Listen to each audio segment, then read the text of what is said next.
You thought they got away with it. The betrayal, the knife in your back, the silence after they left you bleeding, while they smiled as if nothing had happened. You still remember the smirk, the way they pretended to win, the way they walked away as if you were nothing.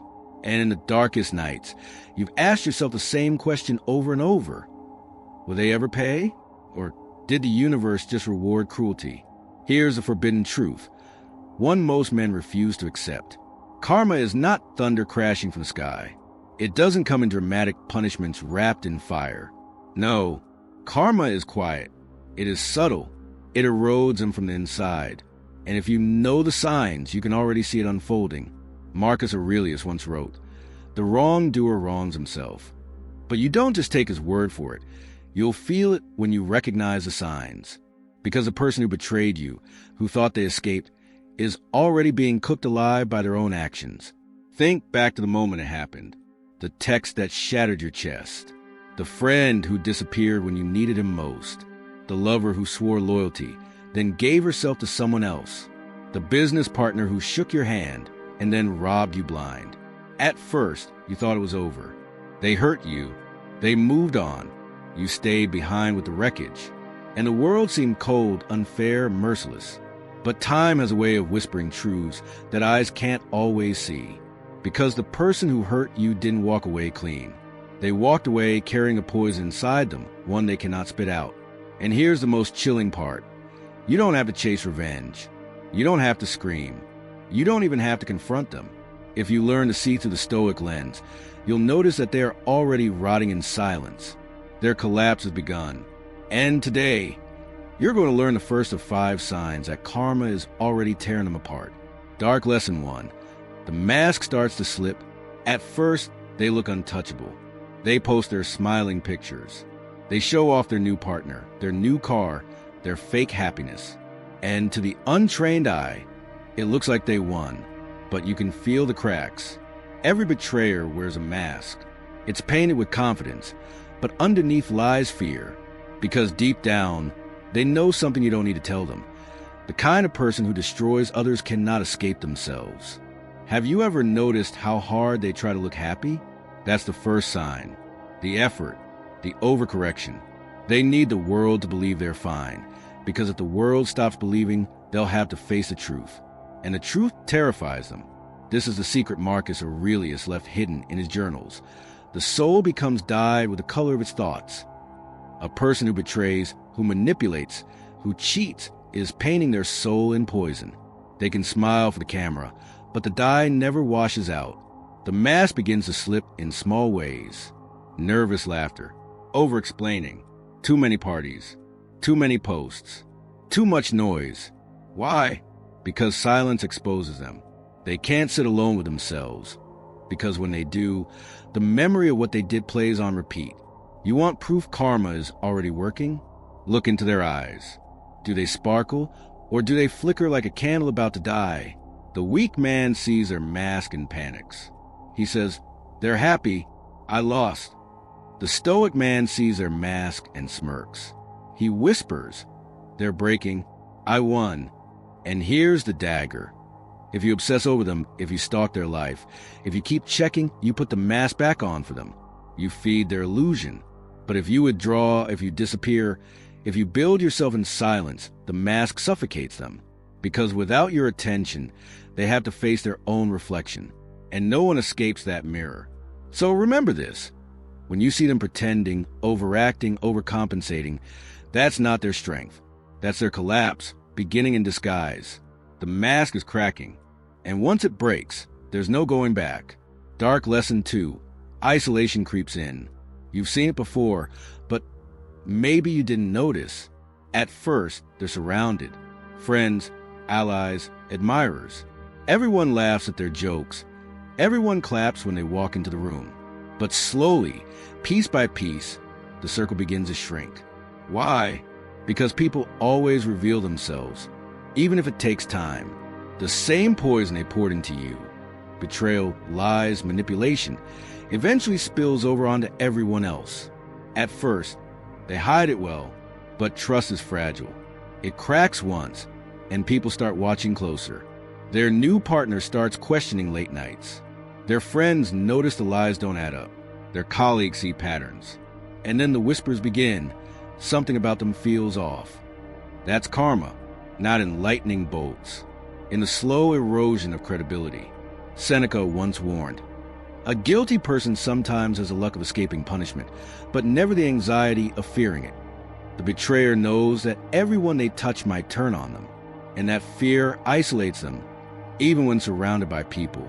You want to see karma? Watch their social world. Watch how the faces change. Watch how the energy shifts. They'll still post the pictures, still pretend, but the laughter will sound hollow. Their circle will grow smaller, until one day, they realize they have no one left who truly trusts them. The weak man sees this and feels pity. The stoic man sees this and feels justice, because betrayal is contagious. And eventually, it infects a betrayer's entire life. Dark lesson 3. Their habits devour them. You don't need to lift a finger. They will destroy themselves. Every person who betrays another plants a seed of self-sabotage. The guilt, the anxiety, the paranoia. It demands an outlet. Some drown it in alcohol, some in endless parties, some in new partners, new obsessions, new distractions. But all of it is poison. They can't stop, because the only way to escape their thoughts is to drown them. And drowning always looks like fun from the outside, but from the inside it's panic, desperation, breathless struggle. Marcus Aurelius wrote, "A man's worth is no greater than his ambitions." What ambition does a betrayer have? To escape himself, to numb the memory, to cover up the shame. So he eats more, drinks more, sleeps less, spends recklessly, chases every form of temporary pleasure. And in doing so, he carves his own prison. You've seen this. The ex who gloated suddenly looks bloated. The colleague who bragged now looks drained. The friend who lied begins spiraling into chaos. That's karma, not fire from above, but the slow devouring from within. And here's the weapon. When you watch them collapse, do not interfere. Do not rescue. Do not comfort. That's how the weak man behaves. The stoic man understands. Their own habits are the punishment. Stand back. Let them eat themselves alive. Dark lesson 4. The silent weight of guilt. Here's the most dangerous illusion they'll sell you. That they feel nothing. That they moved on. That they're free. It's a lie, because no one escapes guilt. Not forever. It doesn't show up like thunder. It doesn't scream in their face. It waits, quiet, patient, like a shadow that follows them everywhere. Late at night when they try to sleep, in the morning when they look in the mirror, in the silence between conversations. The weight comes, and it never leaves. Epictetus once said, "No man is free who is not master of himself." The betrayer loses mastery the moment he acts against his conscience. He may laugh, he may gloat, he may pretend, but deep inside he knows, and that knowledge is a chain. You want proof? Look into their eyes. You'll see the flicker, the hesitation, the tension they try to hide, because they know the truth. They cannot escape themselves. And here's the cold reality. You don't have to expose them. Their own conscience will. The weak man begs them to feel guilty. The stoic man knows they already do, and that guilt is a fire that never burns out. So don't pray for punishment. Don't wait for revenge. Understand this.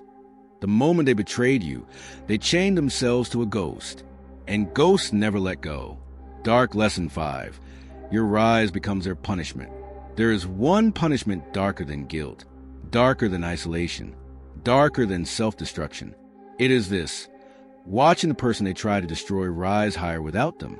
Nothing eats a betrayer alive more than your silence, your indifference, your progress, because it forces them to confront the one truth they cannot accept, that they never had the power to break you.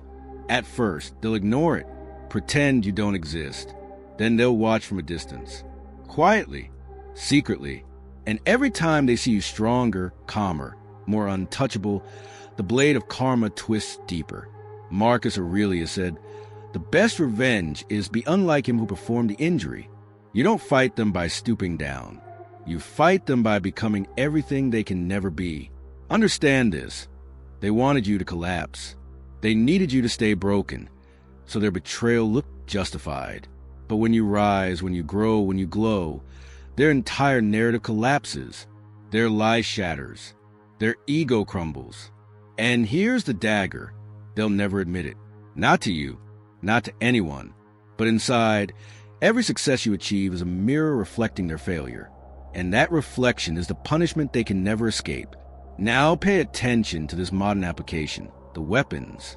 So, what do you do with all this? How do you make karma your ally?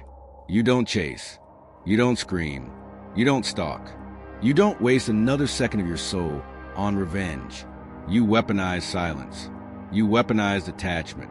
You weaponize growth. Here's how. When they expect you to react, you don't.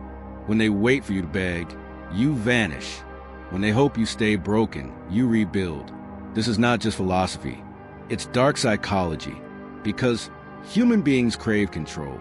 And when you deny them that control, when you starve them of your energy, their own mind becomes their prison. Every moment you improve, they decline. Every boundary you set, they weaken. Every ounce of self-mastery you claim is another chain around their neck. So don't think of karma as fate. Think of it as equation. Cause and effect. Action and consequence. They chose betrayal. They chose lies. And you? You choose mastery. That is how you win. Not by waiting for fire to fall from the sky, but by becoming untouchable while they collapse in their own shadow. The haunting truth. Listen carefully.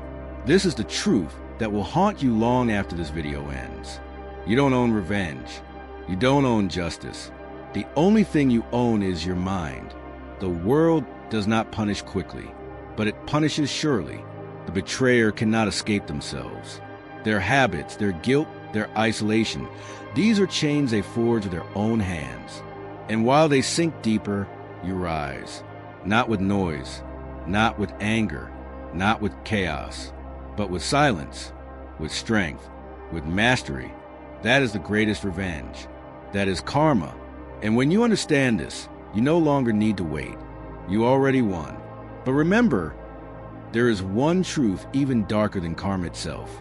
It is not what happens to them. It is what happens to you. If you fail to rise, if you fail to master your mind, if you let their betrayal turn you into them, that is a punishment that never ends. And in the next video, we'll expose it.